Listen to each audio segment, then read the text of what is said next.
Me presento, soy el padre Jorge Alberto Juárez Ramírez. Soy adscrito a la Rectoría de la Divina Providencia, mejor conocido como la Parroquia Antigua. Tengo 7 años de ordenado y 8 años al frente de la Pastoral de la Salud. Desde que era diácono me pusieron al frente de esta pastoral en la diócesis de Irapuato y posteriormente he sido también elegido como provincial de esta pastoral en el Bajío. La dimensión de Pastoral de la Salud se inserta dentro de una comisión.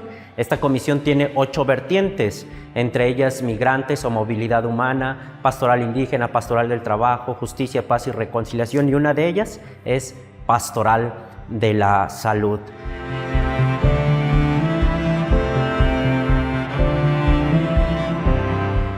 Soy el padre Francisco Javier Rico Medina, vicario episcopal de la diócesis de Irapuato. La dimensión de Pastoral de la Salud tiene activa en nuestra diócesis aproximadamente 5 años, pero por así decirlo, toma más fuerza a partir de la experiencia de la pandemia. Un momento difícil, complicado, que representó muchos retos, no únicamente para nuestra iglesia, sino para nuestra sociedad. En la pandemia nos dimos cuenta de que la iglesia no está preparada para poder afrontar una situación o una circunstancia de esta envergadura. Nos vimos muy limitados en la atención del enfermo. Y a partir de la pandemia toma mayor fuerza la necesidad y la toma de conciencia de que no únicamente la Pastoral de la Salud tiene que atender al enfermito que se encuentra ahí postrado, sea en casa o sea en un hospital, sino también a los familiares en medio de sus angustias, de sus penas, de sus desesperaciones. Por eso nace también en esta pastoral un proyecto muy bondadoso que le hemos llamado Ministros Extraordinarios Intrahospitalarios.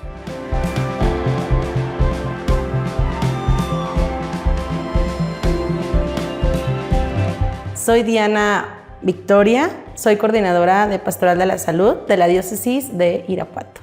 Cuando atravesamos el periodo de la pandemia, nuestros enfermitos que solíamos visitar, principalmente estoy hablando de los hospitales, pues se vieron solos, ¿sí? A nosotros como agentes de pastoral, también los ministros parroquiales, pues no les permitían el acceso, no nos permitían el acceso a la visita.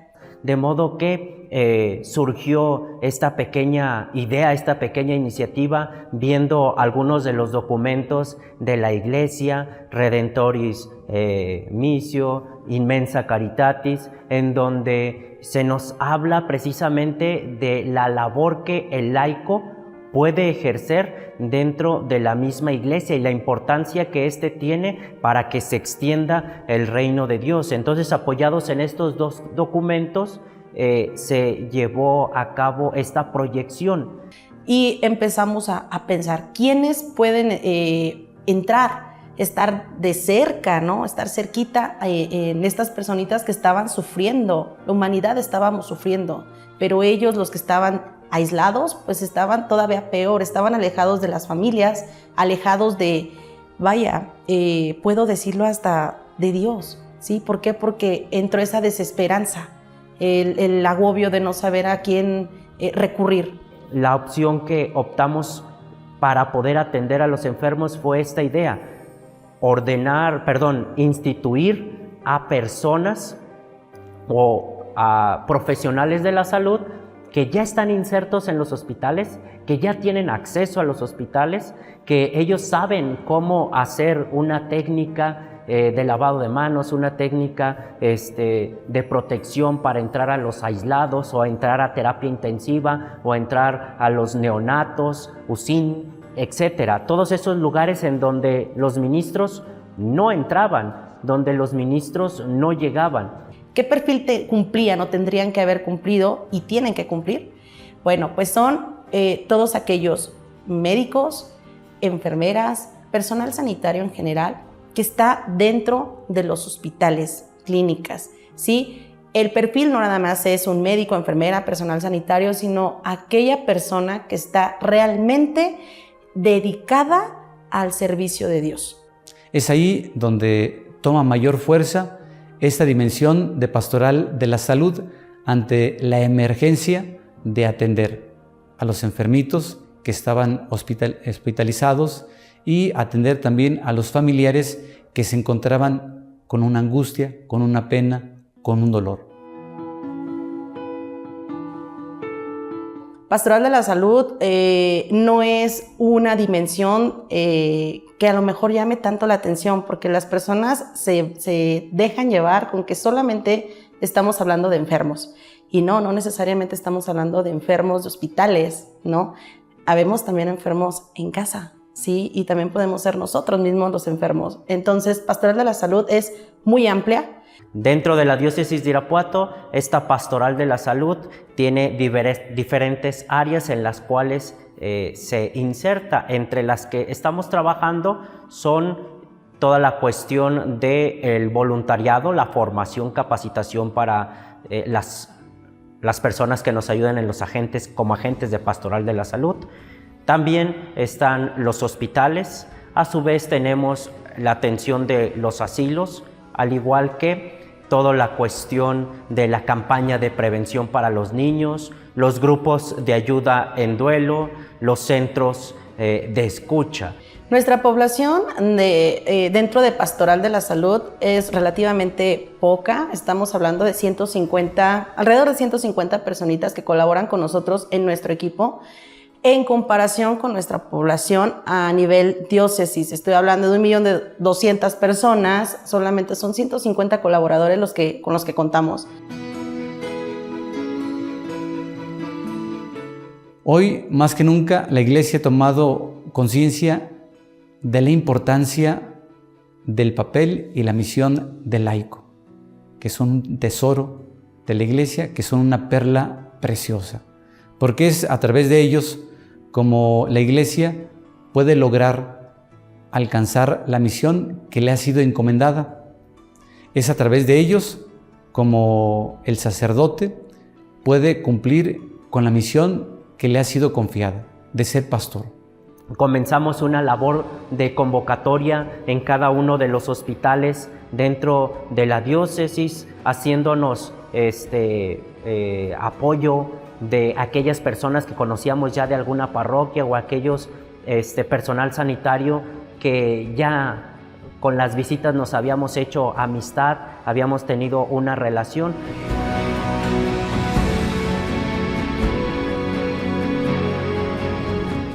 Bueno, un ministro intrahospitalario para mí es básicamente agradecer un poquito de todo lo que Dios nos da. Es llevarlo un poquito a aquel a quien no puede acudir a Dios. Es llevarle una buena noticia, es llevarle un ánimo, es llevarle una oración, incluso una palmita bendita o algo que para el enfermo signifique mucho. Nosotros somos esos pies de Jesús que venimos a traer, por ejemplo, el Sábado de Gloria, en lugar de que la gente vaya a bendecir el agua, nosotros ya traemos el agua bendita y la repartimos entre algunas personas que están enfermitas o algunos familiares que cuidan a los enfermos y que ellos no pueden ir hasta allá.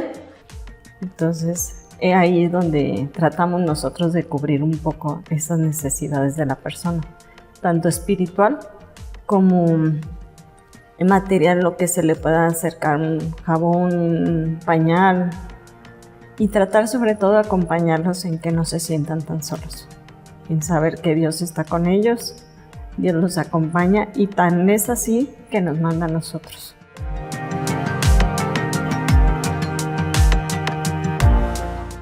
Siento que esta parte de poder ayudar a los enfermos pues no solamente es poder curar sus cuerpos, sino que pues el hombre estamos compuestos por el cuerpo y por el alma. Entonces siempre es una parte importante de no enfocarte solamente en el cuerpo enfermo, el cuerpo físico. es como pues es una fuerza espiritual intrínseca que se le da al paciente y al familiar del paciente. En los casos de pacientes con un mal pronóstico, el hecho de que espiritualmente llegue el sacerdote, en el caso de que sean católicos, y les dé les apliquen pues la unción de los enfermos, es como les da tranquilidad, yo puedo decir, al familiar y obvio al paciente, que en un momento dado sabemos que su pronóstico es malo. Bueno, desde que me encontraba de médico residente en México, yo tuve mucha empatía en acercarme a los pacientes para bautizarlos, o con los papás donde había niños que iban a fallecer o con alguna complicación. El Padre siempre nos ha insistido en que llevemos, aunque sea una comunión, pero que no dejemos de llevar comunión, porque en realidad ese es el servicio que debemos de dar, llevar la comunión a los enfermos.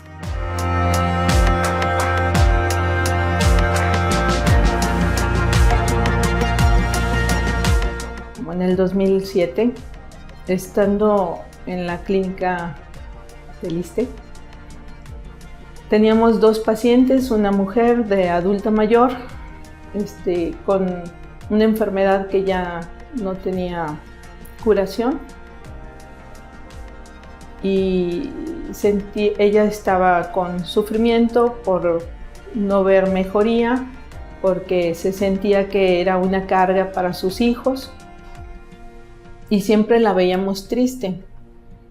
Y otro chico, paciente que vivía con VIH y siempre no tenía visitas, él no acudían sus familiares, y también se mantenía como querer siempre estar aislado. También se veía que sufría mucho. En ese entonces me hice cómplice de las enfermeras porque, pues bueno, yo no, de primera instancia, pues no pensé, ¿verdad?, en hacer en ayudarlos espiritualmente a ellos. Ellas me enseñaron, ellas vieron la necesidad que ellos tenían de el acompañamiento espiritual. Entonces contactaron a un sacerdote. No fue fácil, no fue a la primera. Más o menos tardamos una semana en poder hacer la reunión o que estuvieran con ellos. Pero lo que me sorprendió al día siguiente, cuando llegué y ya había estado el sacerdote con ellos, es la señora había cambiado su actitud, estaba muy feliz, y a todo el que pasaba le decía, te quiero comentar algo, te quiero contar algo, decía. Ayer me confesé, y se le veía la alegría en sus ojos, y eso fue como ¿verdad?, abrirme los ojos. Y el chico que quería estar siempre solo y que no hablaba con nadie y no tenía visitas, supe que después de que se retiró el sacerdote lloró mucho, y después estuvo en paz y falleció ese mismo día. Entonces desde ahí me di cuenta que la importancia de que los pacientes no solamente requieren atención física, sino esa atención espiritual, y eso fue lo que llenó mi corazón en ese momento. Sin embargo, pues no pude darle continuidad a esto, pero se quedó aquí, y siempre estaba con esa idea de que ojalá que el Señor a mí también me llamara, ¿verdad?, y poder yo hacer esa labor.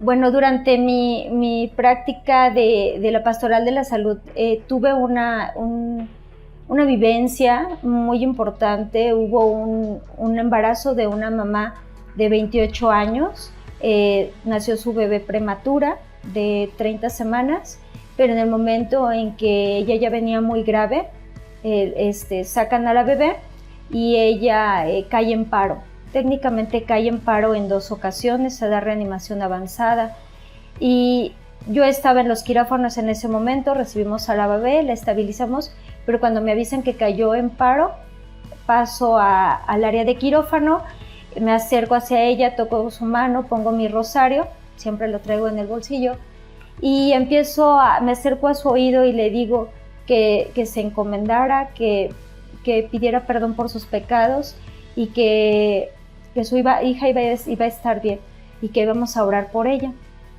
Posteriormente pasó al área de terapia intensiva, estuvo casi más del mes con una falla orgánica múltiple y un deterioro neurológico muy importante.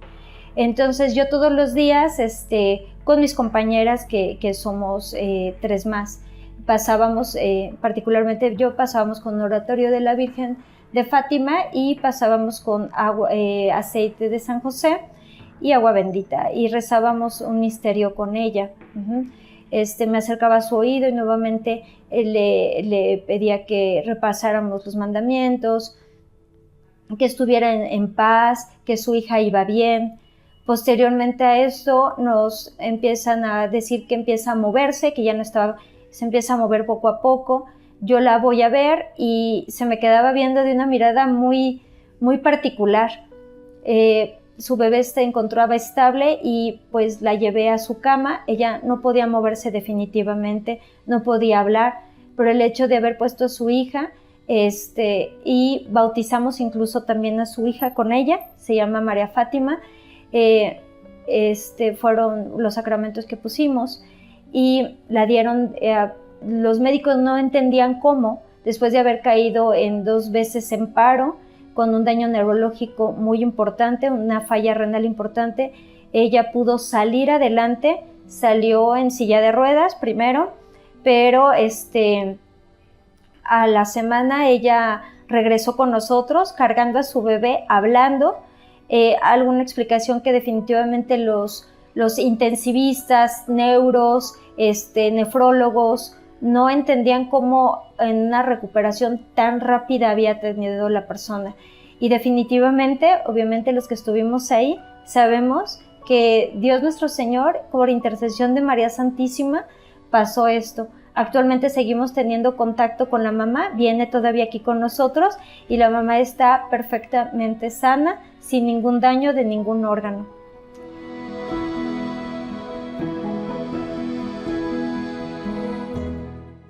Yo tengo una necesidad de sentir soledad. En esa necesidad entro a la escuela Saulus, en la cual me reencuentro con Dios. Al reencontrarme con Dios, en la escuela nos comentan también que tenemos que servir y a nuestro prójimo, ayudarlo. Y es muy rectificante y gratificante hasta para uno mismo. Entro a la escuela Saulus, ahí los profesores, conozco a los sacerdotes, me empiezo a formar y me da la necesidad de servirle a alguien. Entro al Hospital General como voluntaria, pero más que ayudar, ellos me ayudaban a mí, los pacientes. Al visitarlos, al ver sus necesidades, valoro que mis problemas no son nada al lado de los de ellos. Mi soledad no es nada al lado de la de ellos. Entonces me decido quedar ahí y quedar en pastoral y quedar en voluntaria porque ellos me ayudan y yo les ayudo. Al ver las caras de ellos de que se sienten solos, abandonados, olvidados por Dios, y cuando llega uno y empieza a hablar con ellos, les empiezas a decir como que Dios los ama, que no están solos, que Dios nos manda a ellos, porque realmente no es uno el que va, es uno movido por Dios para ir. Entonces cuando les empiezas a hablar, a decir, les ves su cambio de cara, su cambio de actitud hacia el momento en que están viviendo. Dejan de reprocharse muchos.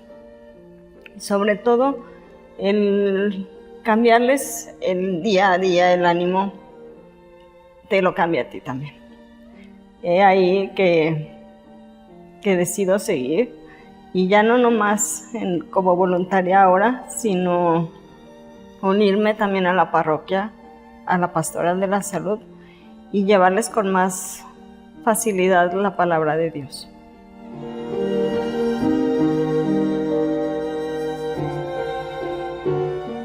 El día en que te das cuenta que no solamente es curar con medicamentos, sino que curas con el alma, ese día te das cuenta que en verdad eres un médico, y ese día en verdad estás haciendo lo que Dios quiere que hagas. Y pues bueno, yo creo que los invitaríamos para que no nada más seamos 3 del mismo turno, realmente que fuéramos de todos los turnos y que tuviéramos esa cobertura, y que no nada más sean pues las 3, ¿no?, del mismo turno. Tenemos una identificación como ministros, tenemos una imposición que se hace en una misa muy bonita con el obispo, hace esta imposición donde nos identificamos como ministros intrahospitalarios. Las invito, por favor, a que formen parte, a que estemos más preparadas para nosotros y para nuestros pacientes. Tenemos como una idea errónea, desde mi punto de vista, de que la persona que va al templo, o la persona que está cerca de Dios, o la persona religiosa, debe ser así, así, así, así, así. Y no. Dios nos toma así como nos hizo Él, nos hizo de una manera tan perfecta y nos tejió de una manera tan delicada, y tiene un proyecto para nosotros.